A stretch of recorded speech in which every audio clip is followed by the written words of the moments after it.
మొట్టమొదటిగా అల్పురాలను దీనురాలను ఎందుకు పనికిరాని పనికిమాలిన దాన్నైనా నన్ను ఈ స్థితిలో నిలవబెట్టి ఈ రీతిగా నిలవబెట్టిన మన ప్రభు అయిన యేసుక్రీస్తుకి వందనాలు. అదే రీతిగా నాకు ఇటు అవకాశం ఇచ్చినటువంటి సంఘ గురువర్యులకు చేరికుడి వచ్చిన సంఘానికి కూడా ప్రత్యేక వందనాలు తెలియజేసుకుంటున్నాను. ఇక్కడ నుంచి నేను ఒక మాట చెప్పాలని ఆశ కలిగి ఉన్నాను. మాట కాదు కానీ అది సంఘానికి ఒక క్షమాపణ లాంటిది. ఎందుకయ్యా అంటే గత శనివారం అయ్యగారు మీటింగ్స్కి వెళ్తా మరి శనివారం ఆరాధన నువ్వు జరిగించమ్మా అని నాకు చెప్పారు. అనుకోకుండా మనిషి చనిపోవడం వల్ల నేను అటు వెళ్ళి శనివారం రాలేకపోయాను. మరి శనివారం ఆరాధన జరగలేదంటే అది నాలో కూడా ఒక పొరపాటు ఉందేమో, అందుకని సంఘాన్ని క్షమాపణ కోరుచున్నాను. ఎందుకంటే ఇక్కడ ఒక చిన్న మాట వస్తుందేమోనని నేను కూడా భయపడుతూ ఉన్నాను. ఎందుకంటే అయ్యగారు బయటికి వెళుతూ ఉంటారు, మరి శాంతమ్మగా చెప్తున్నారు కదా, వ్యంగ్యంగా కూడా మాట్లాడవచ్చు. ఏమనంటే మరి అయ్యగారు వెళ్తూ అమ్మాయికి చెప్పి వెళ్తున్నారు, ఆ అమ్మాయి నడిపిస్తుంది, ఇది ఎంతవరకు కరెక్టు అని. మరి ఆ మాట నేను వేరే వాళ్ళ ద్వారా కూడా విన్నాను. ఆ విషయమై నేను అయ్యగారికి ఇంతవరకు అయితే చెప్పలేదు, సంఘపక్షంగానే తెలియజేయాలని అనుకున్నాను. అందుకనే ఇక్కడ చెప్తున్నాను. మరి ఆ విషయం నేను ఇంకొకసారి అయ్యగారితో మాట్లాడతాను. మరి ఈ దినమున నేను చెప్పాలని ఆశ కలిగి ఉన్న మాట ఏంటయ్యా అంటే ఆధారపడడం. ఏంటండి? ఆధారపడడం. ఏ సమయాల్లో ఎవరు ఎట్లా ఆధారపడుతూ ఉంటారంటే, మనము సహజంగా చిన్నపిల్లల్ని మనం చూసుకున్నట్లయితే మరి కొంత సమయం వరకు వారు ఏం చేస్తూ ఉంటారు, తల్లిదండ్రుల మీద ఆధారపడుతూ ఉంటారు. యవ్వన కాలం వచ్చినా కూడా మరి ఇంకా చాలామంది కూడా తల్లిదండ్రుల మీద ఆధారపడే వాళ్ళు ఉంటారు. సొంత నిర్ణయాలు తీసుకునే స్థితిలో ఉండరు, కానీ ఎవరి మీద ఆధారపడుతూ ఉంటారు? తల్లిదండ్రుల మీద ఆధారపడుతూనే ఉంటారు. కొంత సమయం దాటినాక స్త్రీ అయితే ఎవరి మీద ఆధారపడుతుందండి? భర్త మీద ఆధారపడుతుంది. ఇంకొంత సమయం అయిపోయినాక, వృద్ధాప్యం వచ్చినాక తల్లిదండ్రులు ఎవరి మీద ఆధారపడుతూ ఉంటారు? బిడ్డల మీద ఆధారపడుతూ ఉంటారు. అయితే ఎవరో ఒకరు సమయంలో ఆయా సమయాలకి ఎవరో ఒకళ్ళ మీద ఆధారపడాల్సిన అవసరత ఉంది.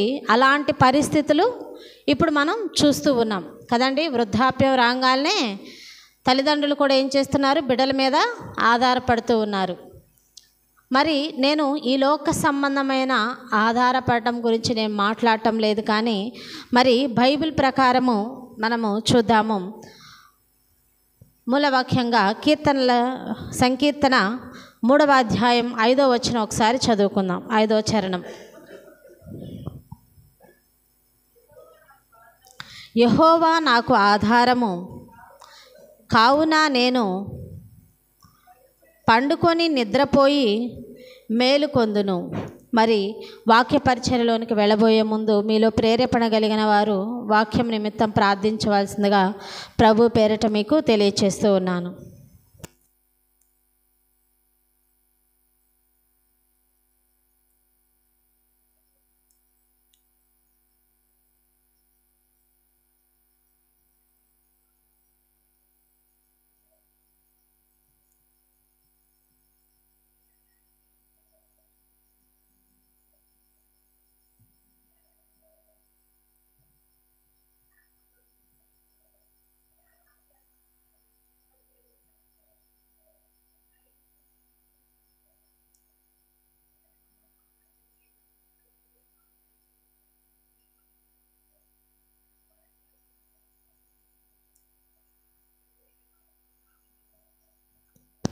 ఆమేన్. ప్రార్థనలో నడిపించినటువంటి శ్రీదేవమ్మకు ప్రత్యేక వందనాలు తెలియచేసుకుంటున్నాను. మరి మనం ఇక్కడ చూసినట్లయితే ఎవరంటండి మనకు ఆధారము? యెహోవాయే నాకు ఆధారము. మరి మనం ఇంతదాకా విన్నాము. ఏం విన్నామయ్యా అంటే ప్రతి ఒక్కరు కూడా వాళ్ళ స్థితిని బట్టి తల్లిదండ్రుల మీద, బిడ్డల మీద ఆధారపడే స్థితిలో ఉన్నారు.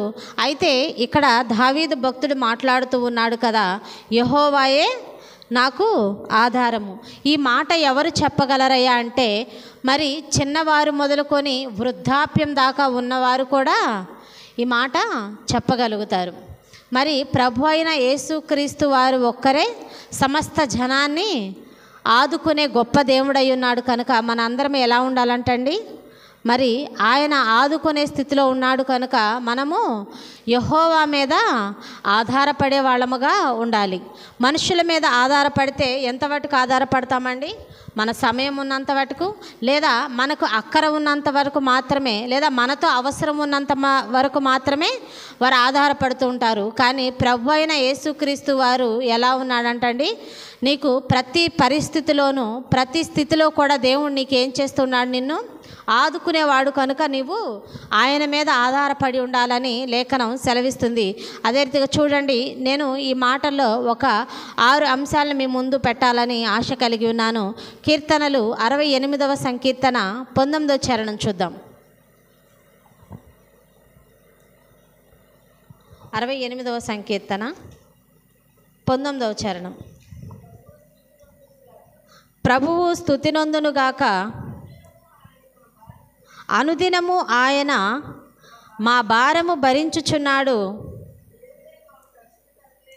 దేవుడే మాకు రక్షణకర్త అయి ఉన్నాడు.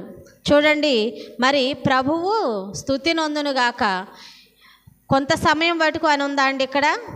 లేదు. కానీ అనుదినము కదండి, ప్రతిరోజు కూడా ఏం చేస్తున్నాడంటండి, ఆయన మన భారాన్ని మోస్తూ ఉన్నాడంట. మరి మనము లెంట్ సమయాల్లోనే చూస్తూ ఉంటాం సిలువ భారం మోస్తూ ఉన్నాడని. కాదు, కానీ ఇక్కడ లేఖనం చెప్తుంది అనుదినము కూడా దేవుడు ఏం చేస్తున్నాడంటండి, మీ భారాన్ని ఆయన మోస్తూ మీ ప్రతి సమస్యను ఆయన మీద వేయమని అడుగుతూ ఉన్నాడు. అందుకే ఇక్కడ అంటూ ఉన్నాడు కదా, మరి అనుదినము ఆయన మా భారాన్ని. ఇది ఒక వ్యక్తి మాట్లాడుతున్నది మాటగా ఉంది. ఎందుకయ్యా అంటే నా భారాన్ని అని వ్యక్తి అనడం లేదు, కానీ మా భారము అంటే అందరూ కలిసి అంటున్న మాట. సన్నిధిలో ఉన్న నీవు నేను కూడా ఎలా ఉన్నాము, మనందరం కలిసి దేవుడు ఏం చేస్తున్నాడు, మన ప్రతి భారాన్ని కూడా ఆయన అనుదినము మోస్తూ ఉన్నాడు.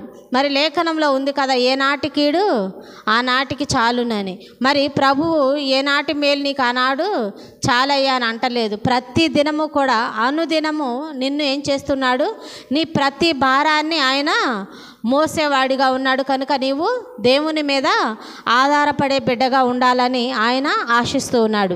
అదే రీతిగా చూడండి, సామెతల గ్రంథము 16వ అధ్యాయము 3వ వచనం. సామెతలు 16వ అధ్యాయం 3వ వచనం. నీ పనుల భారము యెహోవా మీద నుంచుము,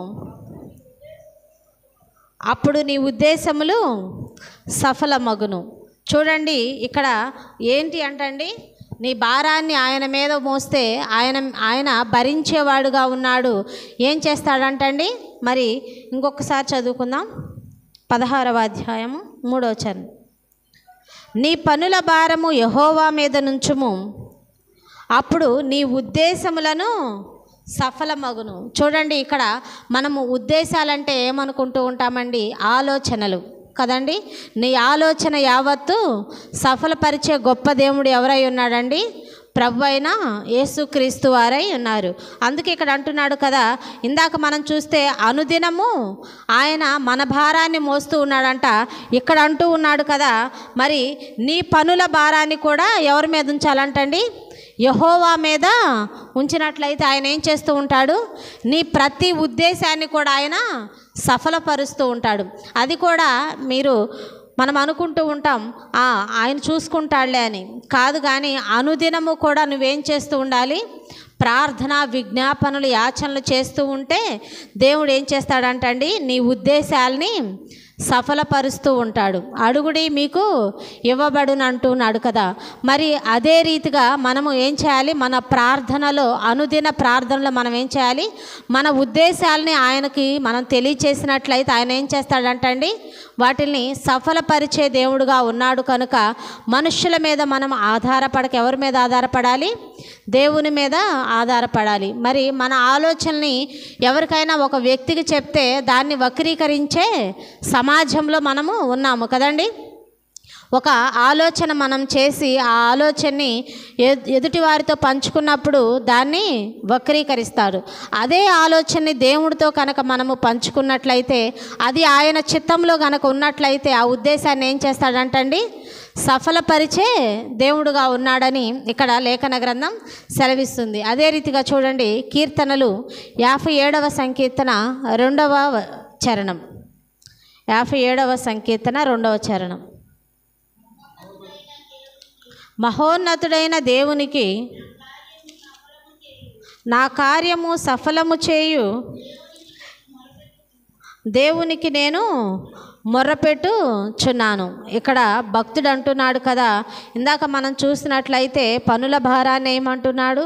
యెహోవా దేవుని మీద ఆధారపడి ఉన్నాను అంటున్నాడు. ఇక్కడ మనం చూసినట్లయితే మహోన్నతుడైన దేవునికి మనం చూసినట్లయితే ఇక్కడ ఆయన ఏం చేస్తున్నాడండి? స్తుతి చెల్లిస్తూ ఉన్నాడు. దేవుణ్ణి గొప్పగా స్తుతి చెల్లించే రీతిగా మనము చూస్తూ ఉన్నాము. ఏమయ్యా అంటే, మహోన్నతుడైన దేవునికి మరి నా కార్యము సఫలము చేయి దేవునికి నేను మొర్రపెడుచున్నాను. నీవు దేవుని మీద ఆధారపడి ఉంటే మరి ఏం చేస్తాడంటండి? కార్యమును సఫలపరుస్తాడు. ఇందాక మనము ఆలోచనను సఫలపరుస్తాడని చూసాము. ఇక్కడ ఏం చేస్తున్నాడని? కార్యం అంటే ఆ ఆలోచన ఏదైతే ఉందో ఆ ఆలోచనని ఇక్కడ కార్యరూపంగా చూపించాడు. దాన్ని సఫలపరిచినట్లు మనము చూస్తూ ఉన్నాము. అంటే ఉద్దేశాన్ని చేయడము ఒక ఎత్తు అయితే దాన్ని కార్యరూపంలోనికి దాల్చడం ఒక ఎత్తు కదండి. క్రియలేని విశ్వాసం ఎలా ఉంటుందంటండి? మృతము, అంటే చనిపోయిన స్థితిలో ఉంటుందంట.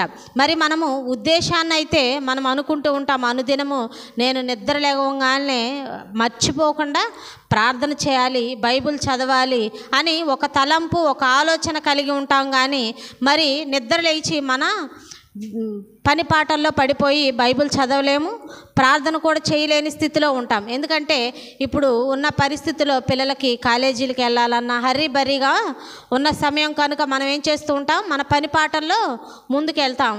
కానీ మన ఆలోచన ఏదైతే ఉందో దాన్ని మనం కార్యరూపం చేయలేం.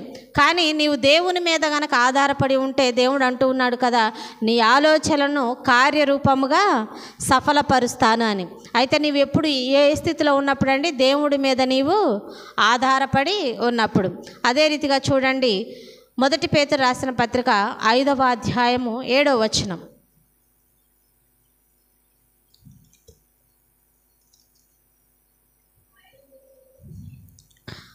ఆయన మిమ్మను గూర్చి చింతించుచున్నాడు గనుక మీ చింత యావత్తు ఆయన మీద వేయుడి. చూడండి, ఇక్కడ అంటూ ఉన్నాడు కదా, ఆయన మన గురించి చింతిస్తున్నాడంట. మరి అయ్యో నా బిడ్డ ఎలాంటి స్థితిలో ఉంది, మరి ఎలాంటి పరిస్థితిలో ఉందని దేవుడు మన గురించి చింతిస్తున్నాడు. చూడండి, తల్లిదండ్రులైనా కూడా కొంతవరకు మాత్రమే బాధపడతారు. కొంత సమయం వచ్చినాక ఏమంటారు? మరి మీకు వివాహాలు అయిపోయినాయి, మీ కుటుంబ పరిస్థితులు మీరు చూసుకోవాలి, ఎందాక మేము మీ గురించి ఆలోచిస్తాము అని అంటూ ఉంటారు కదండి. మరి తండ్రి అయిన దేవుడు నీకు నాకు మరి నా తర్వాతి తరానికి కూడా ఏమై ఉన్నాడు? తండ్రి అయి ఉన్నాడు. కనుక ప్రతి ఒక్కరి ఆలోచన నిమిత్తము ఆయన ఏం చేస్తూ ఉన్నాడంటండి? చింతిస్తూ ఉన్నాడంట. ఎవరి గురించి అండి? మిమ్మును గూర్చి ఆయన చింతిస్తున్నాడు గనుక మీ చింత యావత్తు ఆయన మీద వేయుడి. మరి మనకి ఏదైతే ఇరుకులు, ఇబ్బందులు, బాధలు, కష్టాలు ప్రతి కుటుంబంలో కూడా ఇవి సహజమైపోయినాయి కదండి. ఏ కుటుంబంలో ఏ సమస్య ఉందో మనకైతే తెలియదు, కానీ హృదయాంతరంగంలో ఎరిగిన దేవునికి ప్రతి ఒక్కరి గురించి తెలుసు. మనము 3 కుమార్తెలు లేదా 2 బిడ్డలు ఉంటే అందరినీ సమానంగా చూడలేని స్థితిలో ఉన్నాం కదా ఇప్పుడు. అవును కదండి. ఒకరిని కొంచెం మెరుగ్గా చూస్తాం, ఒకరిని కొంచెం తక్కువగా చూస్తాం. కానీ ప్రభు అయిన యేసుక్రీస్తు వారికి నీకు ఏ విలువ అయితే ఉందో నాకు కూడా అదే విలువ ఉంది, అలాంటి ప్రేమే ఉంది. ప్రతి ఒక్క మనిషి మీద దేవునికి ఎలా ఉందండి, ఒకే విధమైన ప్రేమ ఉంది. ఆయన ప్రేమలో భేదము లేదు. కనుక ఇక్కడ అంటున్నాడు కదా, మీరు చింతించొద్దు. ఆ చింత యావత్తు ఎవరి మీద ఏమంటున్నాడండి, ఆయన మీద వేయమంటున్నాడు. మరి ఆయన మీద వేయాలంటే మనము ఒక మనిషిని నమ్మితేనే మనం ఏదైనా చేయగలుగుతాం కదండి. ఒక మనిషిని నమ్మితేనే ఏదైనా మనము చెప్పగలుగుతాం. మరి మన చింత యావత్తు ఆయన మీద వేయాలంటే మనము ఆయన మీద ఎంతగా ఆధారపడి ఉండాలో ఈ ఒక్క మాటలోనే మనకు తెలుస్తుంది కదండి. అన్ని విషయాలు అందరితో మనము షేర్ చేసుకోలేము కదా, కొంతమందితోనే చెప్పుకుంటాము. అది కూడా బాగా నమ్మిన వ్యక్తికి మాత్రమే చెప్తాము. కానీ దేవుడు ఇక్కడ అంటూ ఉన్నాడు కదా, నీ చింత, ఆ చింత ఏదైతే ఉందో మనుషులతో చెప్తే వ్యంగ్యంగా ఉంటుంది, హేళన చేస్తారు, దూషిస్తారు. అదే మాటని నలుగురితో చెప్పి కదండి అల్లరి చేసే స్థితిలో ఉంటుంది. కానీ నీకు ఏదైతే చింత ఉందో ఆ చింత నా మీద వేస్తే, లేదా నీవు నా మీద ఆధారపడి ఉంటే నీ చింతలన్నీ కూడా ఏం చేస్తాడంటండి, తీర్చే దేవుడుగా ఆయన ఉన్నాడని లేఖన గ్రంథం సెలవిస్తుంది. అదే రీతిగా చూడండి, సంకీర్తనలు 37వ సంకీర్తన 4వ చరణం. 37వ సంకీర్తన 4వ చరణం. యెహోవాను బట్టి సంతోషించుడి, ఆయన నీ హృదయ వాంఛలను తీర్చును. మనం ఇక్కడ చూసినట్లయితే చూడండి, ఆలోచనలు సఫలపరుస్తానంటున్నాడు, నీ కార్యాన్ని సఫలపరుస్తా అంటున్నాడు. నీ బాధపడొద్దయ్యా, నీ చింత యావత్తు నా మీదే అయ్యా అంటున్నాడు. ఇక్కడ అంటున్నాడు కదా, యెహోవాను బట్టి సంతోషించుము, ఆయన నీ హృదయ వాంఛను తీర్చును. మరి మనము దేవుని మీద ఆధారపడి ఉంటే మనం చేసే ప్రతి ఆలోచన, మరి ఆలోచన కొంత మటుకే చెప్పగలం, కానీ మన హృదయంలో ఉన్న అన్నీ కూడా అందరికీ చెప్పుకోలేం. అందుకే ఇక్కడ అంటున్నాడు కదా, నీ హృదయ వాంఛలను ఏం చేస్తాడంటండి, దేవుడు తీర్చేవాడుగా ఉన్నాడు. అది ఎలాంటిదైనా కూడా. అలానే మరి ఎదుటి వారిని దూషించోదో, వారు నాశనం అయిపోవాలనో అలాంటివి మనం హృదయంలో పెట్టుకోకూడదు కదండి. అయ్యా నీ చిత్తమైతే నేను, నా కుటుంబము, నా చుట్టుపక్కల ఉన్న పరిసర ప్రాంతాల్లో వారు కూడా ఎలా ఉండాలి, మరి నిన్ను వెతికే వారముగా ఉండాలి. నేను వారికి మాదిరికరమైన జీవితాన్ని కలిగి ఉండాలి. వారు కూడా రక్షణలోనికి నడవాలని హృదయవాంఛ ఉండాలి. కానీ మరి నెగిటివ్ థాట్స్ ఉంటే దేవుడు వాటిని మెచ్చడు, వాటిని తీర్చడు కదండి. ఎప్పుడైనా కూడా ఎదుటివారి మేలు కోరే స్థితిలో మనం ఉన్నట్లయితే ప్రభు అయిన యేసుక్రీస్తు వారు ఏం చేస్తూ ఉంటారు, నీ హృదయంలో ఉన్న ప్రతి వాంఛను కూడా తీరుస్తూ ఉంటాడు. అందుకే మనం బైబిల్లో చూస్తూ ఉంటాం కదా, ప్రతి దినము ప్రార్థన, విజ్ఞాపనల, యాచనలు చేస్తూ దేవునికి కృతజ్ఞతాస్తుతులు చెల్లించండి. ప్రార్థన అయితే నీ గురించి చేసేది, మరి విజ్ఞాపన మరి అందరి గురించి, వేరే వాళ్ళు మరి అనారోగ్యంతో ఉన్నవారు కానివ్వండి, మరి బాగాలేని వారి గురించి, కుటుంబ సమస్యలు ఉన్న వారి గురించి చేసేది విజ్ఞాపన. మరి యాచనలు కూడా మనము అందరి నిమిత్తము చేసే వారముగా ఉన్నట్లయితే దేవుడు ఏం చేస్తాడండి, మన హృదయ వాంఛలను తీరుస్తాడని ఇక్కడ లేఖన గ్రంథంలో సెలవిస్తున్నాడు. చూడండి, సంకీర్తనలు 3వ సంకీర్తన 6వ వచనం, 6వ చరణం.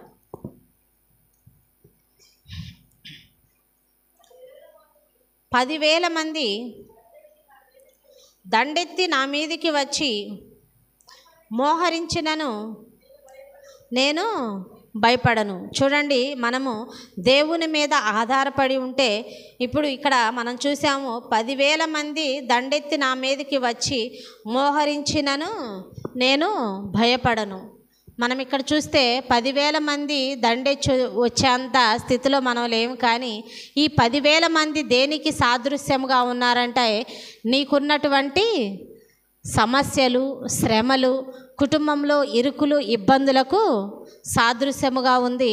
మరి అలాంటివి ఏమొచ్చినా కూడా నీవు దేవుని మీద ఆధారపడి ఉంటే ఎలా ఉంటావంటే అండి, దేనికి కూడా భయపడని స్థితిలో దేవుడు నిన్ను ఉంచుతాడంట. మరి మనం చూస్తూ ఉంటాం కదా, భయం అంటేనే సాతాను. మరి ఎక్కడ మనము భయపడతామా? లొంగ తీసుకోవడానికి సాతానుడు ఎలా ఉన్నాడంటండి? గర్జించు సింహము వలె తిరుగుతూ ఉంటాడంట. ఒక సమస్య వచ్చినప్పుడు మనము దేవుని మీద ఆధారపడకుండా భయపడుతూ ఉంటే మరి సాతాను మనల్ని ఏం చేసుకుంటుంది? ఈజీగా తనలోనికి మార్చుకునే స్థితి ఉంటుంది. ఎందుకయ్యా అంటే మరి మీరు ప్రార్థనలకు వెళ్తారు కదా, మరి మీకెందుకు వచ్చిన ఇలాంటి శ్రమలు? ప్రార్థనకి వెళ్లకుండా అన్య జనాంగం చూడండి ఎంత హ్యాపీగా ఉన్నారో. మరి ఇలాంటి మాటలు విన్నప్పుడు మనలో ఏం జరుగుతుందండి? అవిశ్వాసపు బీజము నాటబడుతుంది. అదే ఏమవుందండి? సాతాను అయ్యింది. కనుక మనము ఎలాంటి మాటలకు కూడా, సాతాను మాటలకు మనము చోటియకుండా ఉన్నట్లయితే, దేవుని మీద మనం ఆధారపడి స్థిర విశ్వాసముతో కనుక ఉన్నట్లయితే ఎలాంటి సమస్యకు కూడా మనము భయపడము. దేవుడు నిన్ను భయపడే స్థితిలో ఉంచడు. ఎప్పుడయ్యా అంటే నీవు సంపూర్తిగా దేవుని మీద ఆధారపడి ఉన్నప్పుడు. కనుక ప్రియ దేవుని క్రైస్తవ సంఘమా, మనము ఎన్ని శ్రమలు వచ్చినా కూడా ఏం చేయాలంటండి? శ్రమలు లేని అంటూ ఉంటారు కదా, మరి కాయలున్న చెట్టుకే రాళ్ళ దెబ్బలని కదండి. కుటుంబం అన్నాక ప్రతి కుటుంబంలో ఏదో ఒక సమస్య, ఇరుకు, ఇబ్బంది ఉంటూనే ఉంటుంది. మరి అలాంటి సమస్యలు వచ్చినాయని మనము విశ్వాసంలో దిగజారిపోయి సాతానికి మనము చోటిచ్చే స్థితిలో మనము ఉండకూడదు.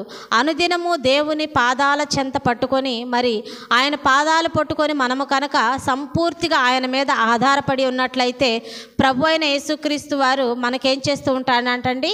మరి మన ఉద్దేశాలను సఫలపరిచే రీతిగా ఉన్నాడు, కార్యాన్ని సఫలపరిచే రీతిగా ఉన్నాడు, చింతలన్నీ తీర్చే స్థితిలో ఆయన ఉంటాడు. కనుక ఆయన ఎంతైనా నమ్మదగిన వాడు. కనుక మనం ఎలా ఉండాలి? ఆ నమ్మకమైన దేవుని మీద ఆధారపడే బిడ్డలుగా నీవు నేను కూడా ఉండి అట్టి మరి ఆశీర్వాదాలు దేవుడి నుంచి మనము పొందుకునే స్థితిలో ఉండాలని నేను తెలియచేస్తూ ఈ మాటలు నేను ముగిస్తున్నాను.